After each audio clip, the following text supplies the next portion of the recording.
What is going on, PWC fans? It is your boy C-Ton bringing you PWC D-League Week 2 Power Rankings. First off, I want to apologize for this being late. New uploads are supposed to be on Sunday, but I've been very sick the last couple days, so I didn't really have time. Well, I had time to, but I didn't want to record because of not sounding as good as, well, not as good, but like how I normally sound. So I wanted to push it back, but we're just going to record it and get it out there. So if this is a quicker one, I'm very sorry. But without further ado, we have numbers 12 and 11 as Joel and Gamer. Excuse me. We have them at 11 and 12 because their match did not happen. We could have, since it's so early in the season, we only have one game to base it off of. So we thought it was a little bit awkward to try to rank Joel and Sniper based off of one previous game, so we just put them at the bottom for now. Come week 3, we will rank Joel as if we're ranking him from number 1 to something else, and we will rank Gamer from 12, because I believe Gamer was at 12 before, to where we will be putting him next as well. So they're not necessarily going to be in those places for long. That's just kind of a benchmark place for now until they have their second battle. We said it's really early in the season, so it's a little bit awkward to deal with forfeit losses. So with that being said, we'll go right into number 10. And at number 10, we have Thunder, coach of the Minnesota Hyperfangs.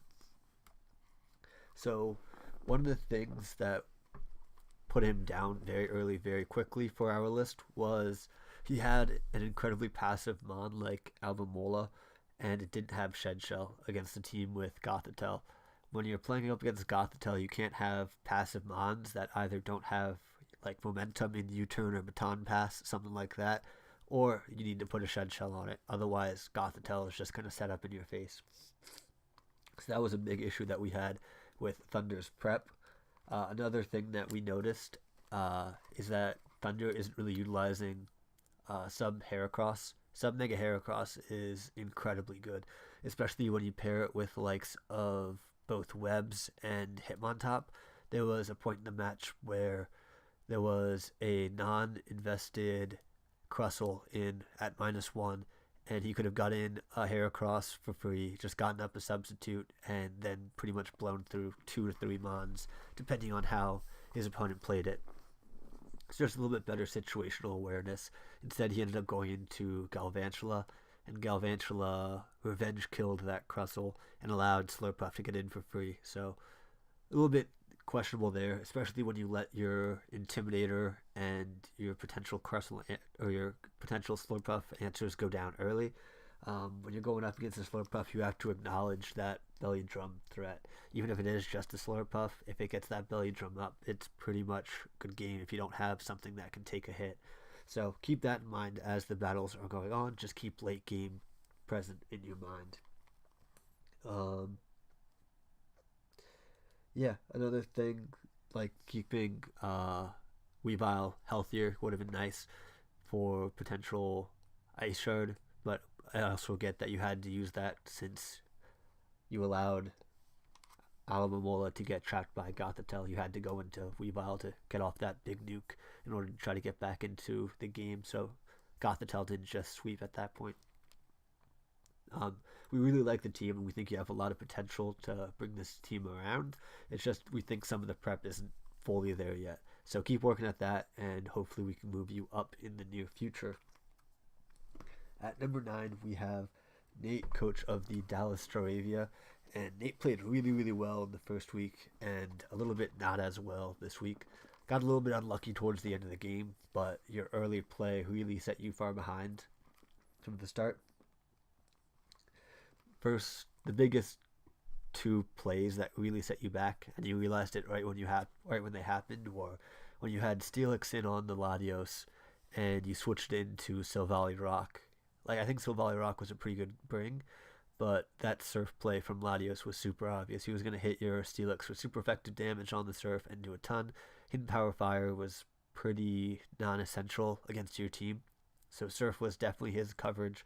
This isn't ladder play, he's going to have that. And then that Silvally Rock essentially just died for no reason.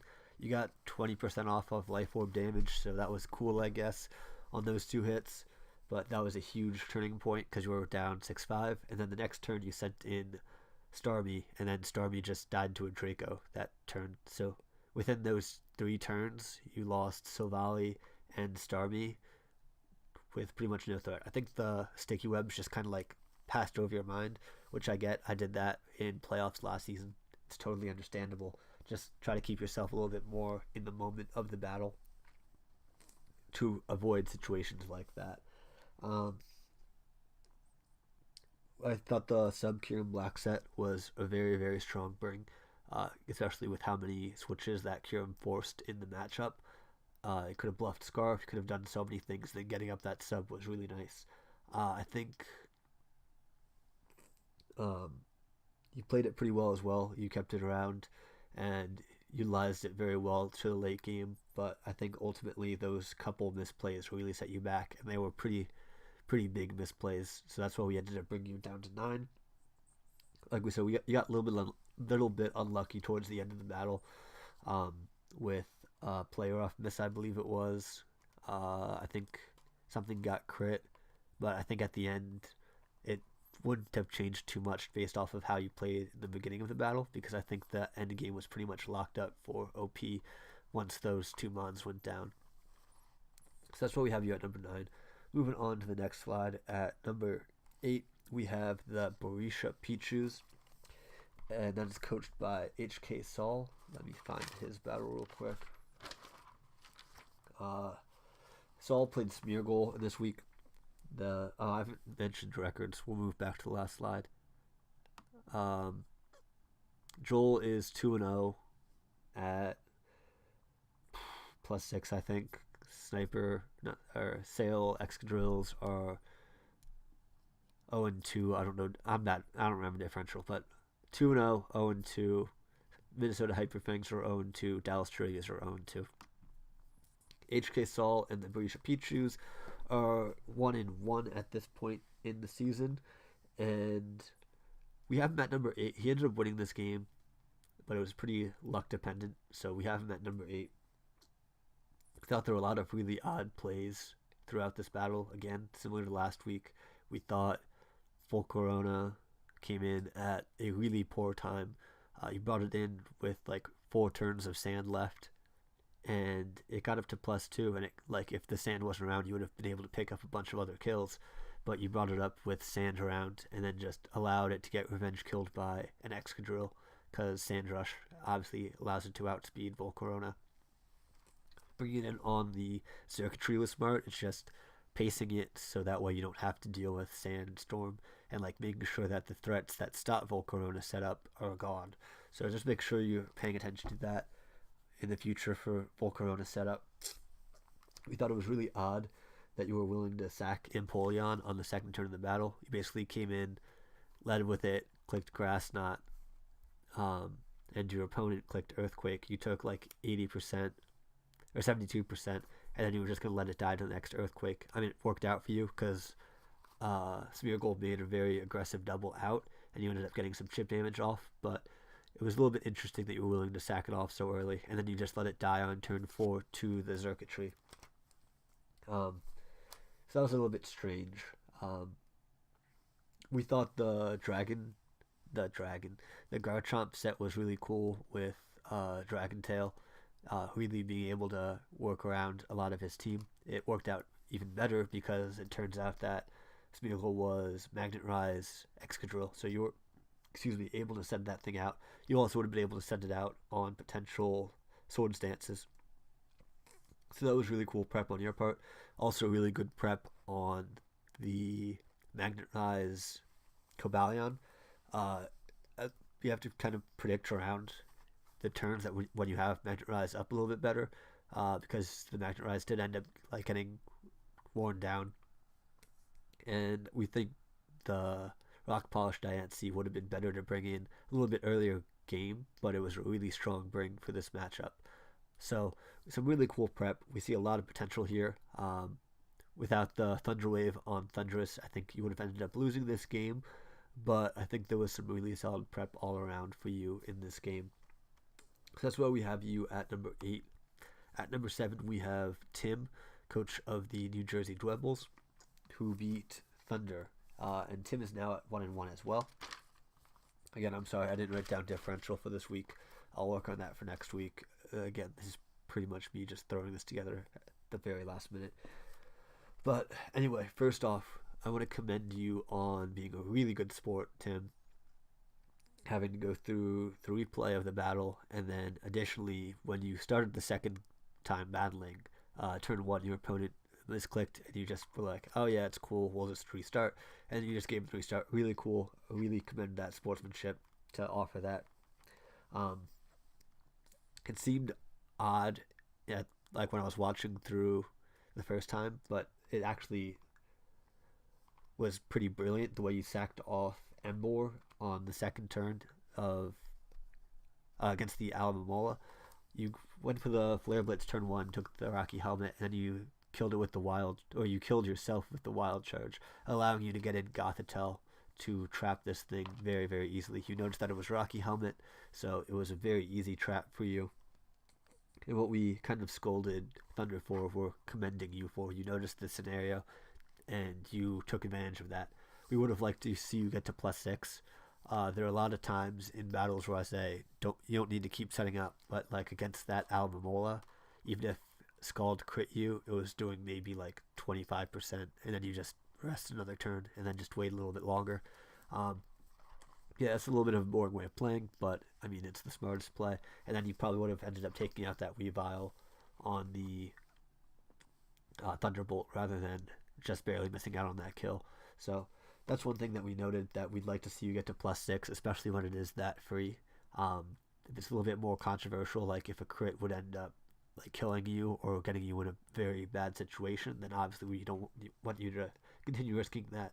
But against that Alamamola, I think +6 was very, very free. Especially when the Weavile was still sitting there at full. Another, like, the biggest thing for this is you're playing Slurpuff really well. You played Slurpuff really well last week. If you had just made, like, an aggressive switch, as we mentioned, you could have pulled out that game against Troll as well, I feel. So keep playing your team really well. It seems like you're very comfortable with it. And, like, keep paying attention to those, like, little subtleties. We feel you played really well with that Goth, and I think you just really handled your opponent very well in this matchup. So we moved you up to number 7 for that. Keep up the good work, and we'll keep moving you up. Next up, we have number 6, Coach It's Whatever, coach of the Sacramento Nido Kings. Sorry, awkward person being awkward. We feel this game was pretty much lost at team preview for It's. With that being said, I loved a lot of his prep. It's just, I think a few things should have went differently. I think looking at Lagoon's team and looking at your team, I think Agility Mega Ampharos would have been an absolutely phenomenal bring. Thunderbolt, Dragon Pulse, Hidden Power, Ice, and Agility puts in so much work against your opponent's team. Like, I think it might have just won, to be honest. So, something to keep in mind. I also just noticed this visual glitch on AVP's logo coming up next, so I'm sorry about that. Again, this was a very, very quick put together. A lot of positives in this matchup for you. Again, like, it just seemed like the prep wasn't fully there. Like, you prepped well with what you brought, but I think there were some better brings that could have come. The sub Sylveon with a Celesteela in front of you was super ballsy, and props to you for making that play. And it worked out for you because your opponent went for the Leech Seed, and then you got a free switch into your Infernape on the Baton Pass. So really cool prep there. I really loved the Magic Coat. Milotic also got to take advantage of that Celesteela, but like going back to it, I think another way of handling that Celesteela would have been that Mega Ampharos. Obviously, it gets Earthquake, but Mega Ampharos can take one, get up in agility, and then just run through.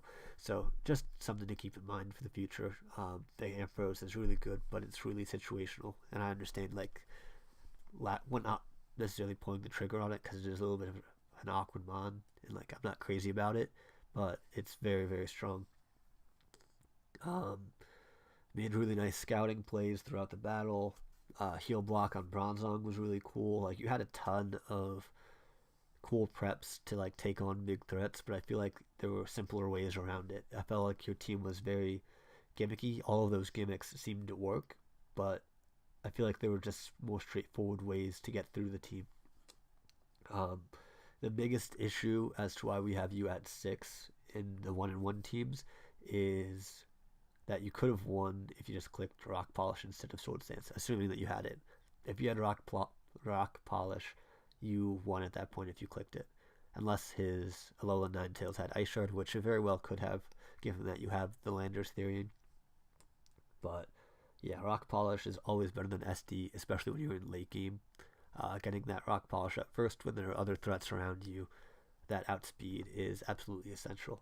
But really good game played by you. We feel like your prep was very strong, but it could have been simplified a little bit. So just keep that in mind. We know you're capable of doing great things as we saw last season, and we have seen this season, so just keep that up. Next up, we have AVP at number 5. Coach of the Geo is 12 Flagons. Still the best name on the league. But AVP, you gotta teach your mons to hit fucking moves. This is getting upsetting to watch. Shaman missed a Seed Flare, which I don't think it would have killed the P2, but could have been close. Also could have gotten Spadef drops, etc., etc. Umbreon missed a couple Toxics. Like, dude, you gotta get your mom some glasses or do something. But make sure they start hitting these moves. We really liked the play early game to get that Donphan Toxic. There was a Donphan. It was Registeel in against a Donphan, and you stayed in because you're a man and you're not afraid of taking an Earthquake just to get that Toxic off. He went for a knockoff expecting the switch, and you were rewarded for that aggressive play. So kudos there. This was close between you and It's. We kept you here mainly because your loss came from missing moves rather than It's clicking the wrong move. We feel if you hit any of the Toxics on Porygon 2, it would have been over. The Leech Seed miss early on Porygon 2 was unfortunate as well, because you didn't really get to a position where you could get up another one. Yeah, early game, you had Shaman in on a bulky Rotom Heat, and you Synthesized while you were at like 88%. I know you were probably expecting him to have some speed on that Rotom Heat, but you got to keep in mind Shaman had naturally outspeeds Rotom Heat, so a little bit of a thonk play on your part, but overall we feel like you played really well. You were a little bit behind at points in the match. Your opponent played really well with his momentum, but we felt like ultimately your defense was more in control than his offense until the very end when you didn't really have a way of breaking down Porygon 2 without that Toxic.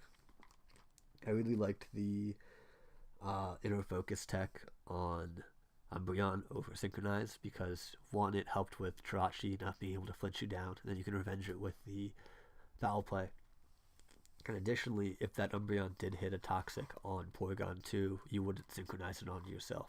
So that was really cool. I don't know if that was necessarily if the second one was necessarily the thought process, but really cool thinking on that end, especially on a team with Jirachi, being able to have two very reliable ways of revenging it with Mega Gallade as well with Inner Focus. I'm sorry, I'm dying. So that's why we have you at number 5. Moving on to number 4, we have Lagoon, coach of the Flint Muddy Waters. So this was the game against It's. Defensive Celesteela was a phenomenal bring for this matchup. It just sat there for probably 10 turns, just clicking moves, sitting around, doing whatever it wants to do, and just whittling stuff down. We feel you played from behind a little bit, but that was kind of... Or played a little safe, sorry, is what I meant to say, but that was kind of okay because you were ahead for the majority of the battle in terms of momentum. I still want to see you bring some hazard removal with your Zardex because I feel like a lot of these, the 2 weeks that it has come, it's been killed by things that probably wouldn't have killed it if you had removal. I don't necessarily remember what killed it this week, I'm not going to lie, but I hope it's something that I said intelligently. You played Conkeldurr incredibly well. in this matchup. It came in, chipped down on things, and then like I think it was like with 3 turns left in the battle, it came in at like 80%. I was like, what the heck? How is this thing still so healthy? So you played that thing phenomenally well. Drain Punch put in a lot of work in this matchup. Um, da, da, da,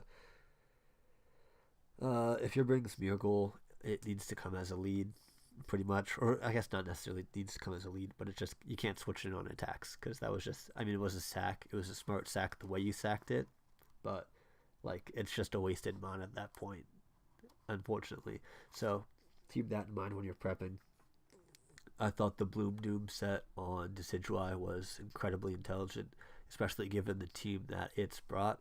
At Team Preview, it's had literally no switch-ins to that Decidueye, and you were able to break holes in the wall. You took Milotic pretty much down to nothing, and that's really beneficial for your team.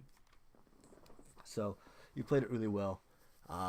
We'd like to see you bring some hazard control with Zardex, but we felt you played well enough to bring you into the top 4, and your 1-1 record will hopefully continue to improve as well as everyone else's. Hopefully everyone can win. Everyone's winners. Hooray. Anyway, next up we have Jake, coach of the Charlotte Bee Drills. Jake is at 2-0, I believe. And we have him at number 3 because you did play P2 very well. Like we said, if you got hit by one of the Toxics, this battle would have been entirely different. But you didn't, so you kept playing your win con the best you could. And that win con was that P2. And that P2 sat there and pretty much stalled out the remaining 2 Pokemon, one of which being a Mega Gallade that you took down. So that was pretty cool to see. You kept momentum very well at times.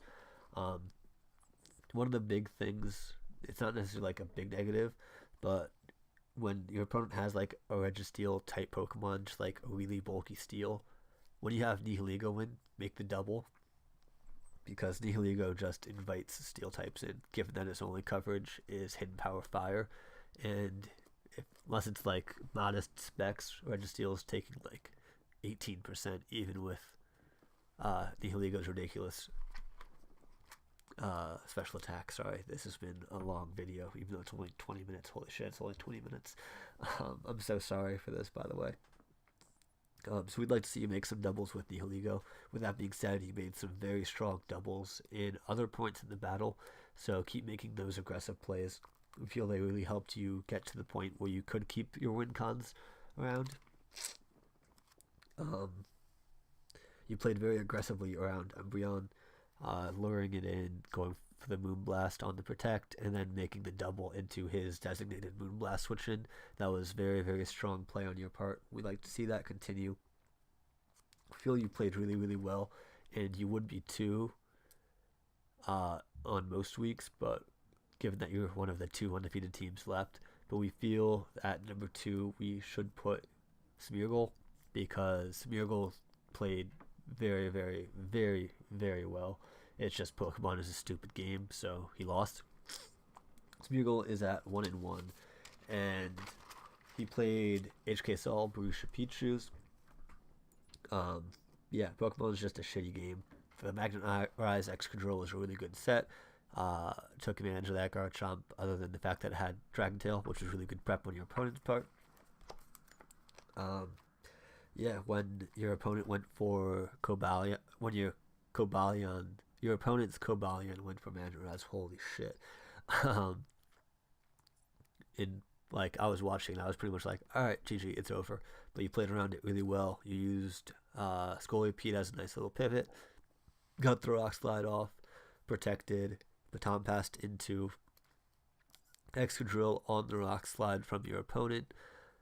Or maybe it was Iron Head, I don't remember. One of those 2 attacks, and then you hard switched into Frostlass on the close combat, and then that wasted all of his Magnet Rise turns. So you played that so well. A lot of other players would have freaked out and pretty much just called it quits, whereas you persevered and worked through that really intelligently. Yeah, at the end of the day, if you didn't get that full para on the last turn when you clicked Tectonic Rage on Diancie, the game was over. A little bit unfortunate. Well, a lot bit unfortunate. But yeah, I mean, I don't really know what else to say. Like, that sucked. So moving on to number one. Sorry about that. Full para. Number one, we got OP Jelson, the other 2-0 team, coach of the Anastar City Agrons, and I have another visual glitch, and I'm very sorry about that. I'll pay more attention to these in the future, but right now I'm just not feeling it. um, so OP, you invited Slay again. You got to stop doing that. He is absolutely killing watching these replays. I can't keep watching with him putting 3,000 messages on the side. All right, so like, calm down on that. But other than that, we think you played around the threats. We think you brought really intelligent. It was a really intelligent week to bring sticky webs. Um, your opponent putting himself in a very negative position allowed you to play safely the remainder of the battle. With that being said, we would have liked to see the Mian Shao play. He switched in his. He had something weak to fighting in on your Mian Shao, and he switched into his Mimikyu. Obviously, you knew that you weren't locked into something, so you could have switched moves around. We'd like to see you either click knockoff or U-turn, predicting that switch, considering how obvious it was. With that being said, as I just mentioned, you were so far ahead at that point. I think it was like 6-3 at that, or 5-3 at that point, and webs were up to stay because his hazard removal was gone. So you were very far ahead, but yeah, we'd like to see in future scenarios a little bit of aggressive play around that, because you could have broken that disguise and really put him in a worse position, not allowing him to get up that sword stance. But again, like that being said, you still had a full health Mega Aggron in the back, so that Mimikyu, even at +2, isn't too much of a threat. But really, overall, strong play. You got a little bit lucky at the end, as we mentioned on Nate's comments, but ultimately we feel that it didn't change much because Scarf Raptor in the back just cleaned up the game. Additionally, we feel, sorry about that, that your play was the strongest this week, and we feel that you were the strongest of the unbeatens. So hopefully you can have some of that luck continue, and it didn't waste in those kind of unnecessary last few moments. But with that being said, I'm going to wrap up this video. As always, if you have any questions, feel free to DM Zern on Discord, and until next week, hopefully I'll be feeling better. Peace.